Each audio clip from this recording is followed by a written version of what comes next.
If you were to walk into a modern hospital today, you'd actually find a pretty staggering statistic hiding in the emergency room records. Oh, absolutely. It's a number that really catches you off guard. Right. Over a single decade, U.S. emergency departments treated more than 123,000 injuries caused by just one everyday item of professional clothing. And we're talking about the high heel. Exactly.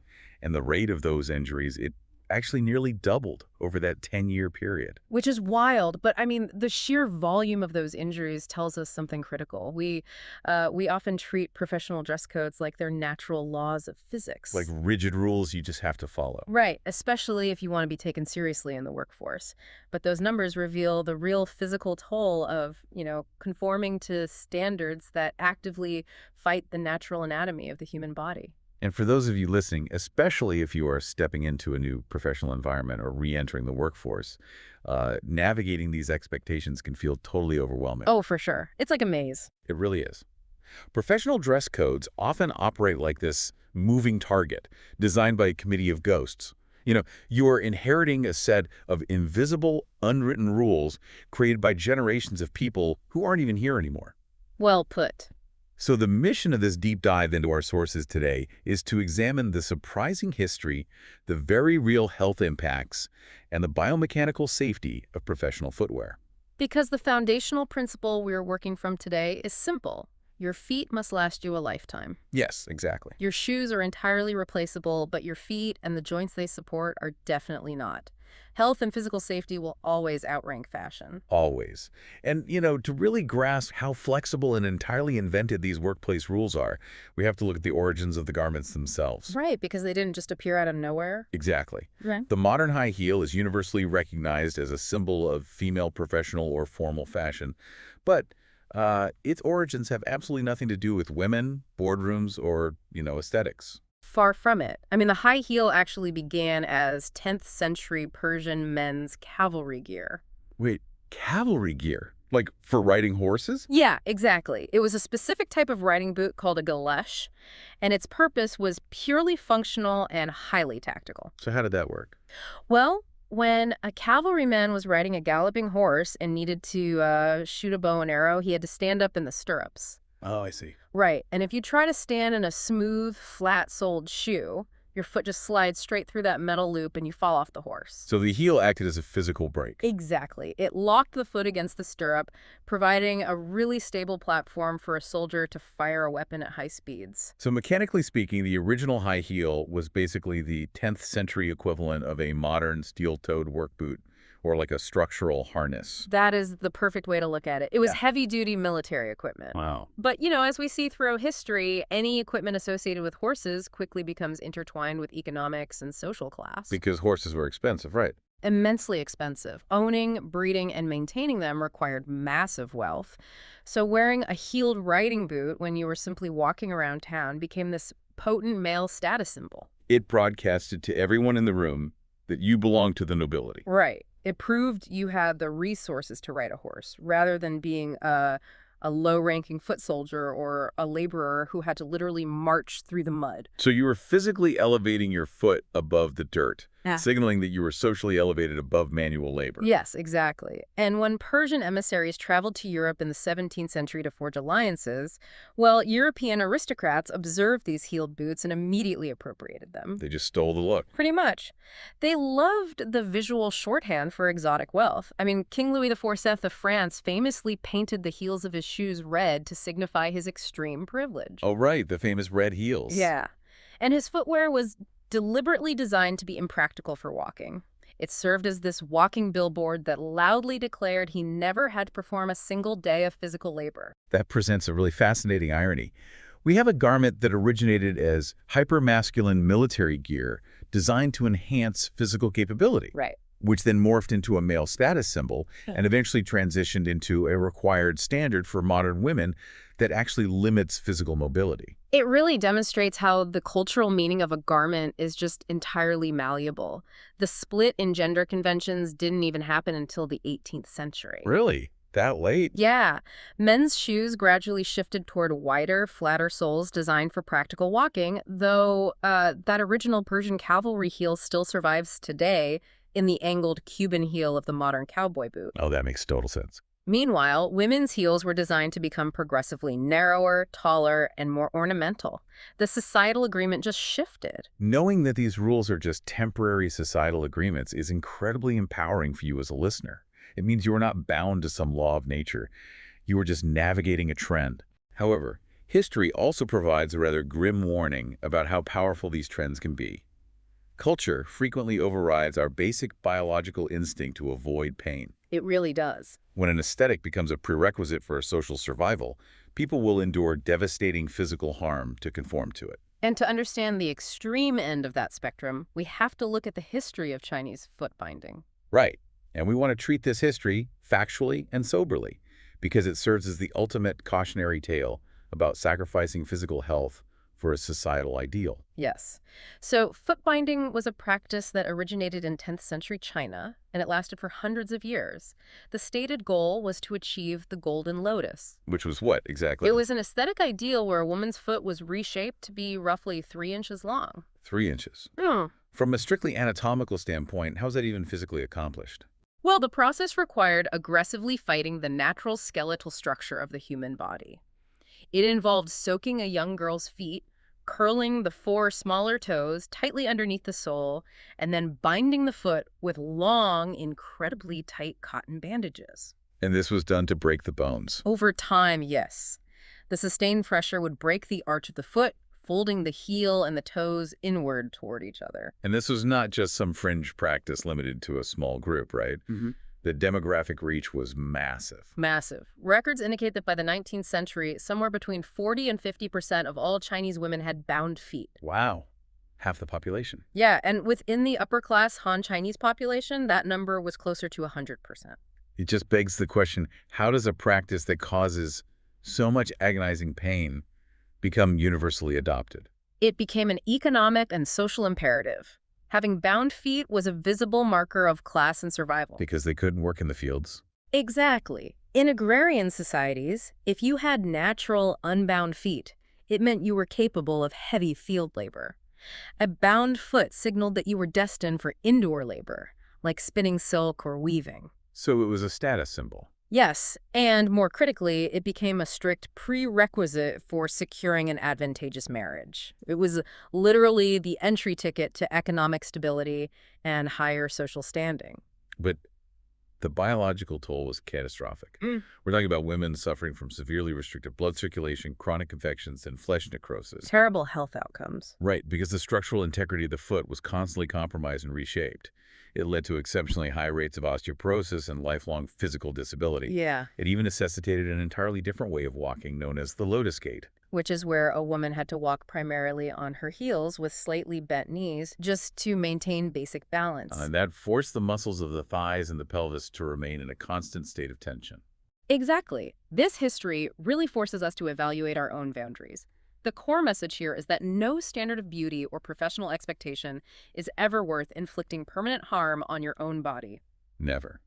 We might look at foot binding as this distant historical phenomenon, but the underlying psychology is actually identical to what we see today. Oh, absolutely. We just use different mechanisms now. Right, we aren't wrapping feet in cotton bandages, but we are frequently forcing soft human tissue into rigid, aggressively shaped modern footwear. We really are. So let's shift to the biomechanics of what is actually happening to the human foot when we adhere to impractical professional dress codes today. Let's start with bunions. Okay, so the medical term for a bunion is hallux valgus. It appears as a hard, bony protrusion on the joint at the base of your big toe. So what's happening internally there? Structurally, the joint at the base weakens. This allows the long metatarsal bone of the foot to push outward, while the big toe itself is forced to angle sharply inward toward the second toe. But hold on, aren't bunions mostly a genetic issue? I mean, I know plenty of people who have worn highly restrictive shoes for decades, and their feet are structurally perfectly fine. It can't be solely blamed on the footwear. You are absolutely right that genetics load the gun. Certain foot shapes and inherited joint mechanics make a person highly predisposed to developing hallux valgus, but the environment you subject your foot to, that is what pulls the trigger. Got it. So the shoes are the environment. Exactly. A pointed, narrow toe box, which is a staple of traditional professional dress shoes for both men and women, it basically acts as a vise. So it just physically compresses the toes. Right, preventing them from splaying out to distribute your body weight. And when you combine that narrow toe box with a raised heel, gravity forces your foot down into that tight point with every single step. That sounds incredibly damaging. It is. It drastically accelerates the deformity and often leads to severe arthritis in that joint. And that downward force also brings us to the heel of the foot. A very common complaint for people transitioning from a casual lifestyle into a job where they're on their feet all day is this intense stabbing pain in the heel. Especially right when they get out of bed in the morning. Yes. Why is that? That classic morning pain is the hallmark of plantar fasciitis. Let's define that for our listeners. Sure. The plantar fascia is a thick, resilient band of connective tissue that runs along the bottom of your foot, attaching your heel bone to your toes. It basically acts like a shock-absorbing bowstring that supports the arch of your foot. So what causes that bowstring to start scabbing you in the heel? Well, when you wear unsupportive shoes or shoes with an elevated heel, you alter how that tissue absorbs weight.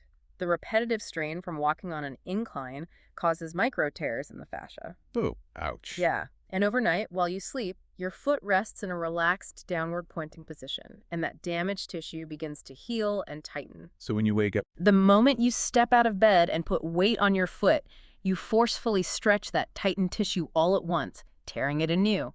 That is why the first steps of the day are often the most excruciating. and the damage doesn't stay isolated to the foot either, does it? The biomechanical strain cascades up the entire skeleton. Oh, it travels all the way up. Think about the basic physics of a high heel. You are artificially elevating the heel of the foot, which tips your entire center of gravity forward. Precisely. I mean, if your body remained rigid when you put on a pair of heels, you would immediately fall flat on your face. Right. To prevent that, your skeletal system has to actively compensate. Your hips tilt forward, which forces your lumbar spine, your lower back to arch unnaturally inward just to keep your torso upright. And if you take that a step further, it completely alters the musculature of your legs. Because the heel is permanently raised, the Achilles tendon at the back of the ankle is never allowed to fully extend through its natural range of motion. And that lack of extension has major structural consequences. If you wear an elevated heel chronically, the muscle fascicles, which are the bundles of muscle fibers in your calves, will physically shrink. Wait, they actually shrink? They become shorter and stiffer, yeah. Furthermore, because your knees remain in a state of slight flexion to maintain this precarious balance, you drastically increase the compressive stress on the patellofemoral joint, which is your kneecap. That sounds like a recipe for chronic pain. It is. And the altered posture also impedes the venous pump in your calves, which can actually contribute to the development of varicose veins as blood struggles to return to the heart. You know, it is remarkably similar to driving a car with the front wheels permanently knocked out of alignment. That's a great way to put it. You can get away with it for a short trip to the grocery store. But if you try to commute 50 miles a day like that, you aren't just going to wear down the tires unevenly. The vibrations and the displaced force are going to travel up the axles and eventually wreck the engine and the transmission. Right. You are fighting the foundational engineering of the vehicle. That alignment analogy is crucial because fighting the body's engineering inevitably leads to failure. And those failures aren't just long-term chronic aches. They manifest as sudden acute injuries that can completely derail your ability to work. Which brings us back to those emergency room statistics we mentioned at the start. One of the most prevalent musculoskeletal injuries across the board is the ankle sprain. We see tens of thousands of them occurring daily in the United States. And the vast majority of those are what we call inversion sprains. What does that mean? Well, due to the anatomical structure of the human ankle, the ligaments on the outside, the lateral ligaments, are weaker than the ligaments on the inside. So when the ankle gives out, the foot typically rolls sharply inward, hyperextending or tearing those weaker outer ligaments. And when you introduce a tall, narrow heel into that equation, the risk just multiplies. Exponentially. U.S. emergency departments treating over 123,000 heel-related injuries in a decade is a staggering volume. But the location of these injuries is the most revealing data point. It really is. You might assume these falls happen on wet pavement or in crowded, chaotic environments like a nightclub or a busy subway platform. Yet the data shows that nearly half of these injuries occurred inside the home, just walking from the kitchen to the living room. That actually challenges a narrative you see pop up occasionally in articles or media. There is this persistent myth that the high injury rate is due to people intentionally tripping women in heels in highly competitive environments. I've heard that. It frames the issue as malicious behavior rather than a mechanical failure. But the reliable medical data completely dismantles that myth. The primary cause of injury is not external sabotage. It is the inherent physical instability of the shoe itself. Because of the design. Exactly. Biomechanical studies analyzing human gait demonstrate that wearing a high heel significantly increases your sway velocity. Let's define sway velocity for a moment. Even when you are standing still, your body is making micro adjustments to stay upright. Right. Exactly. When you are standing barefoot or in a flat shoe, your base of support is wide. Your body sways very slowly and gently to maintain balance. Right, you're stable. But when you elevate your center of gravity and reduce your base of support to a pivot point the size of a dime, your body has to sway back and forth much faster and more radically to keep you upright. So your balance control just plummets. It does. You are highly susceptible to a fall regardless of whether you're walking on a pristine hardwood floor or uneven pavement. As someone listening to this and evaluating their wardrobe for a new career, this all sounds rather dire. It raises a very practical question. Does this mean you have to throw away every dress shoe you own? Oh, no. Are you restricted to orthotic sneakers for the rest of your professional life, even for a job interview or a formal corporate event? Absolutely not. The most vital distinction you can make as you build your professional wardrobe is recognizing the difference between acute, occasional use and chronic, daily use. So frequency matters. The poison is entirely in the dose. Right. Wearing a stiletto for a 3-hour dinner or a single afternoon presentation is highly unlikely to permanently reshape your skeleton. The human body is remarkably resilient and can recover from short-term mechanical stress. The true danger lies in the daily grind. The commute, the 8-hour shift, the walk to the train. Forcing your foot into the same damaging, unsupportive structure day after day, year after year, that is what physically shortens the Achilles tendon. That makes a lot of sense. That chronic repetition is what wears down the cartilage behind the kneecap. So how do you practically apply this knowledge? How do you select footwear that protects your biomechanics while still meeting the unspoken expectations of a professional dress code? Well, first, prioritize the toe box. The front of the shoe must allow your toes to naturally splay out. Because I need room to move. Exactly. Your toes act as your body's primary shock absorbers and balance stabilizers. If a shoe tapers to a sharp point and forces your toes to overlap, you are disabling that shock absorption and inviting bunions. Look for a rounded, wide, or square toe box. And regarding heel height, you don't have to eliminate elevation entirely. A modest, structurally sound heel is perfectly viable. Yes, definitely. A sturdy block heel, a solid wedge, a low kitten heel, or a well-constructed flat provides a polished aesthetic without compromising your base of support. The injury risk really spikes when you combine extreme height with a remarkably thin heel shaft. Internal support is equally critical. You want a shoe with engineered arch support that distributes your body weight evenly across the entire sole, rather than localizing the pressure on the ball of your foot. That's a great point. Furthermore, actively look for shoes featuring removable insoles. If you ever develop a condition that requires custom orthotics prescribed by a doctor, a removable insole allows you to insert the orthotic without making the shoe painfully tight. That brings up a very dangerous trap a lot of us fall into when shopping for professional clothes. We try on a stiff, narrow leather shoe, we feel it pinching, and we tell ourselves, it's fine, I'll just break it in. Mechanically speaking, if you are repeatedly forcing a soft biological structure like a human foot into a rigid, structured material like thick leather, the shoe is not what yields. You end up breaking the foot, not the shoe. Precisely. Never purchase footwear operating on the hope that it will stretch to accommodate you. If it causes pain in the store, it will cause agony during hour 6 of your workday. A highly practical tip is to always shop for work shoes late in the afternoon or in the early evening. Oh, that's a great tip. Gravity causes fluid to naturally pool in your lower extremities over the course of the day. A shoe that feels perfectly snug at 8 in the morning will be drastically restrictive by 4 in the afternoon when your feet are at their maximum volume. And if you are already experiencing symptoms, if you feel that morning heel pain or you notice a joint beginning to protrude, or especially if you have a systemic condition like diabetes that impacts peripheral circulation and healing, consult a podiatrist immediately. Oh, wait on that. Exactly. Musculoskeletal issues are exponentially easier to manage when they are addressed early, before the ligaments and bones undergo permanent structural changes. Treat your everyday work shoes with the exact same level of scrutiny and investment that you apply to buying a mattress. I love that comparison. You spend roughly a third of your life sleeping on your mattress, and you will spend another third of your life standing, walking, and commuting in your work shoes. They are the literal foundation of your physical day. They must fundamentally support your anatomy. That perspective is essential. It reinforces the ultimate guideline for anyone navigating the workforce.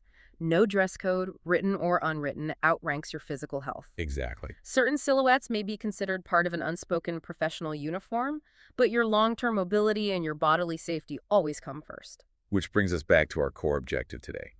As you step into this new chapter of your career, we want you equipped with the knowledge to make informed decisions about how you treat your body. Your feet must last you a lifetime.